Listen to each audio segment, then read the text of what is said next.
Hello and welcome to a brand new video. Today's video I would like to begin discussing the content of Raymond Brown's Introduction to the New Testament. As you can see here, I've removed the dust jacket because it's annoying. So today I have the Gospel of Mark that I'm going to read to you, and in the course of the next subsequent videos or so, we are going to try and complete Raymond Brown's introduction when it comes to all the four Gospels.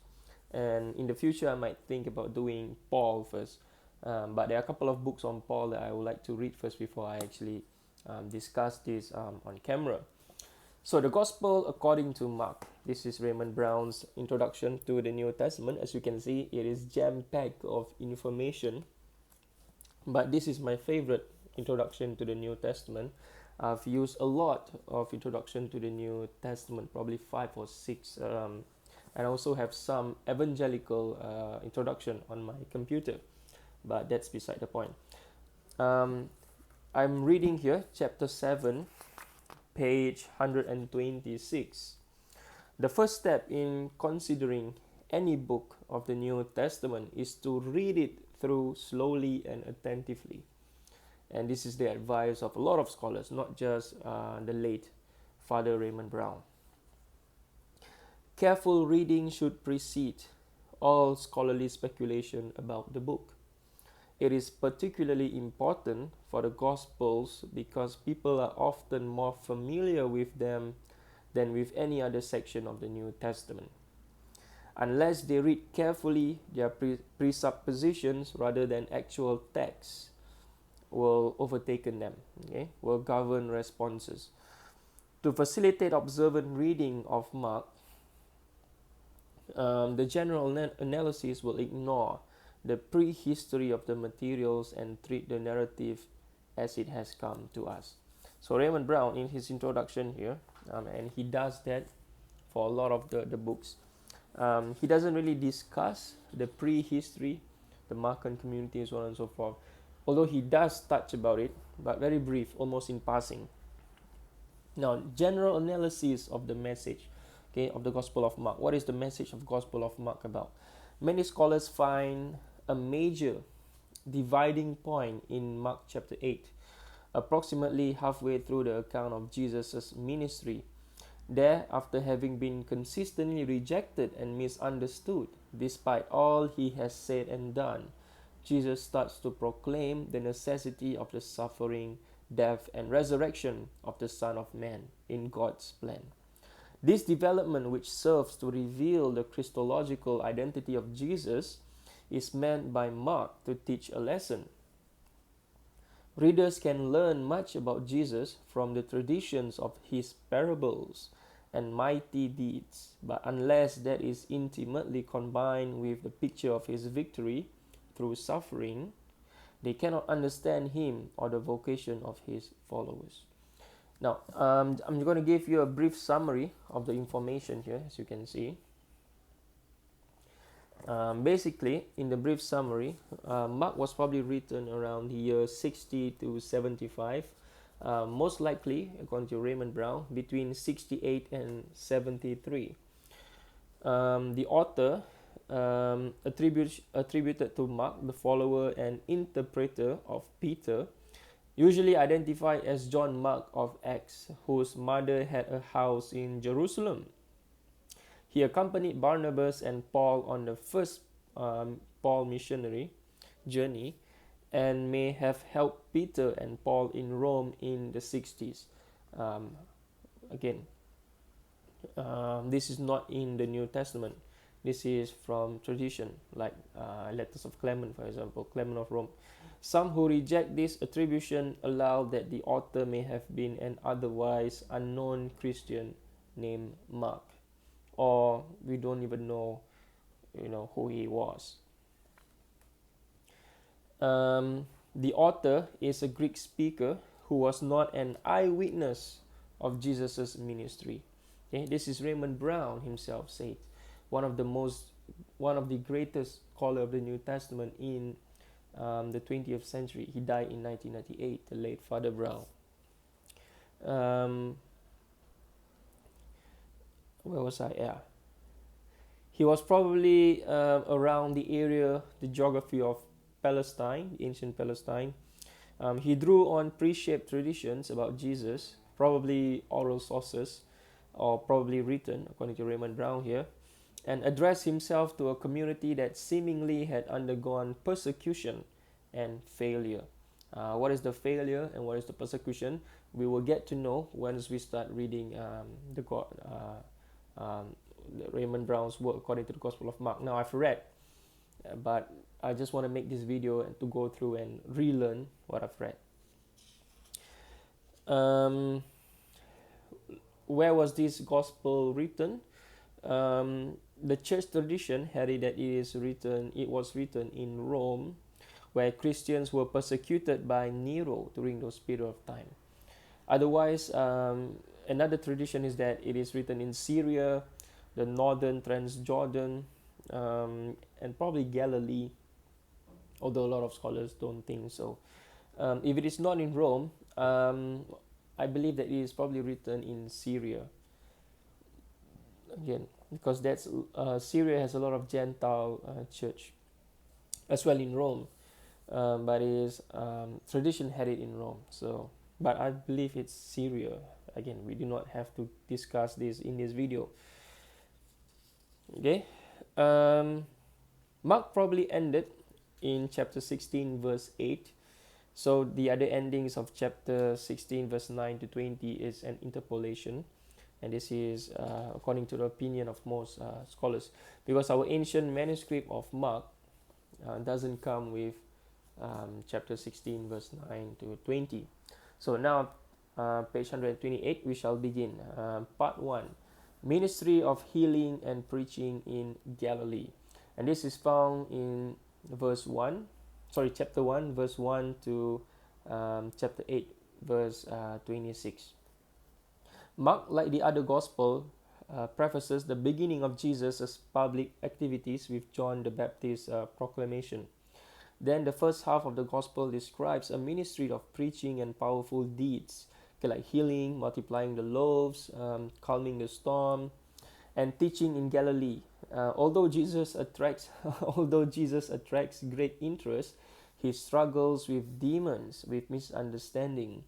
Okay, his family misunderstood him. Even the 12 disciples misunderstood him, and also he was rejected by the Pharisees and the scribes. Now, point 1. Okay, introduction by John the Baptist and controversies at Capernaum. Is this a unit with 3 or 4 subunits, or shall all subunits be elevated to separate units? More importantly, Mark clearly tends to group things either by time in a day, or by subject matter, like controversies, or by form, in the sense of a parables. Okay, in the synoptic, Jesus spoke in parables, so that those people who are not close to him will not understand.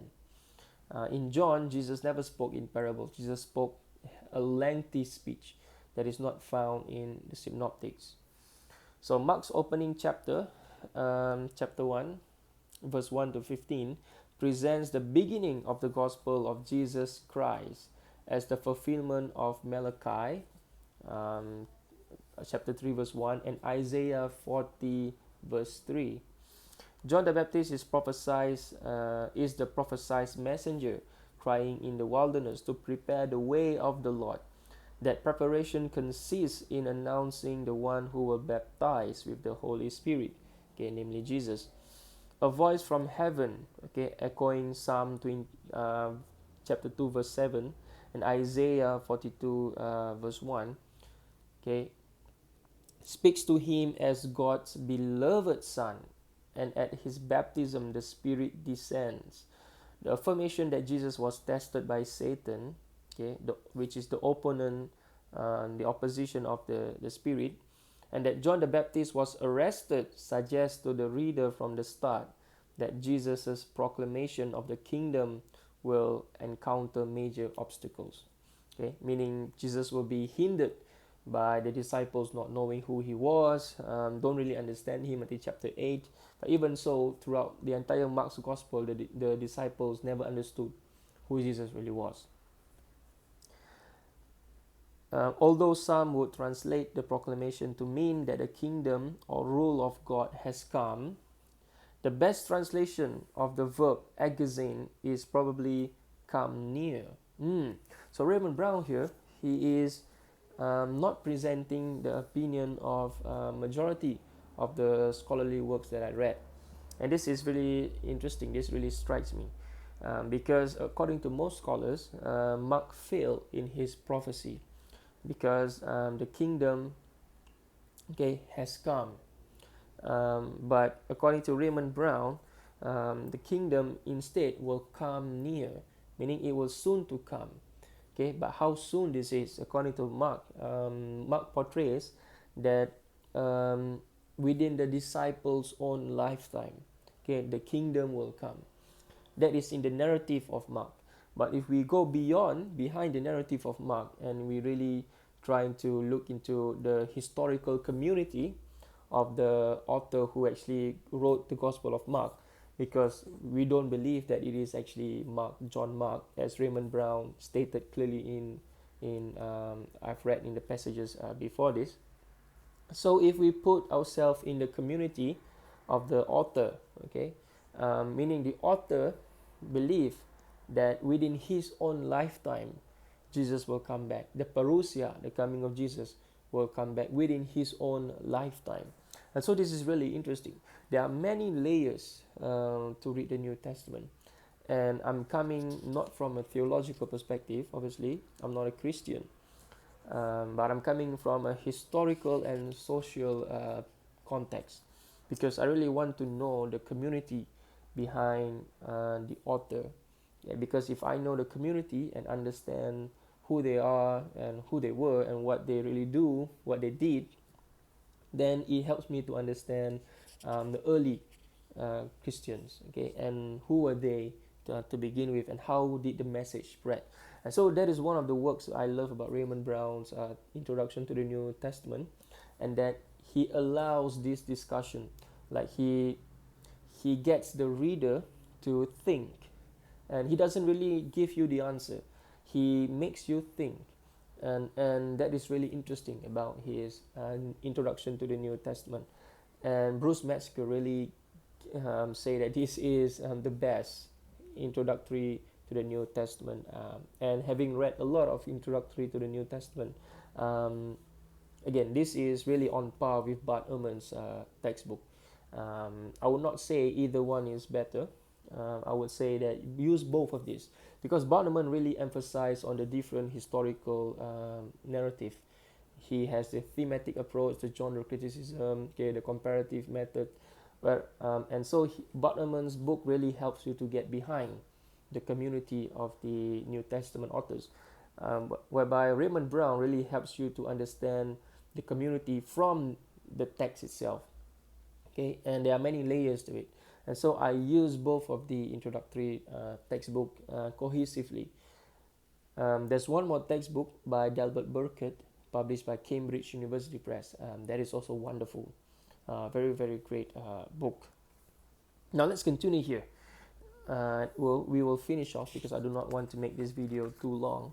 But we will finish off in my next point here, and then we will continue on the next video. There'll probably be many parts to this video, because I do not want to keep recording for too long. And so Jesus begins by calling 4 men to be his followers, okay, and fishers, according to Raymond Brown, okay, because Raymond Brown treat this as an analogy, because his 4 disciples, okay, John and James of Zebedee, they are fishermen, okay, and so what Raymond Brown here is saying is that they will catch people. What out of people? We will, again, this is very interesting. We will know what these people are, okay, when we read Raymond Brown, when we continue reading. Thus, presaging that these men will have a role in the proclamation. Yes, see? Indeed, the reaction of these disciples will mark major stages in the gospel, because it is these people, that the disciples of Jesus, they went out and proclaimed the message of Jesus throughout Galilee. Okay, but then they themselves do not really understand who Jesus was. So this is the irony, and that's why it is very interesting. Before I read Raymond Brown, and I've read many works, including Bart Ehrman's, Dale Martin's work. But reading Raymond Brown really helped me to think more deeper. Okay, um, not in the sense of a theological perspective, but more trying to understand. Okay, could this be right? Could this not be right? And so this is why a lot of people, and I know that a lot of fundamentalists and evangelical, they quote unquote do not like Raymond Brown. They, in fact, there's one pastor in one of the videos in YouTube. He actually told people to not read Raymond Brown's work. Maybe he's afraid that the reader will actually think critically, think for themselves. Now, Raymond Brown is a Roman Catholic priest. He died as a believer in the Christian faith. And so, but Raymond Brown is actually honest enough to say that he played by the historical game. He doesn't infer his theology into the text. Now, I've read Raymond Brown. I've read a lot of his books, and it is not often whereby you have a Catholic priest or an evangelical scholar whereby they do not really play by the historical game um, properly. But Raymond Brown is different, and that is why I believe that he was a fantastic scholar, and I really recommend his work to everyone. Now, this is not a promotion for anything. No one gave me this book. I paid it myself, but it's just that, and it's very expensive as well. But I just feel that this is one of the best, if not the best, introductory to the New Testament. So we will continue on the next video, as I hope to discuss the complete gospel in Raymond Brown's introductory to the New Testament. So see you on my next one. Thanks for watching.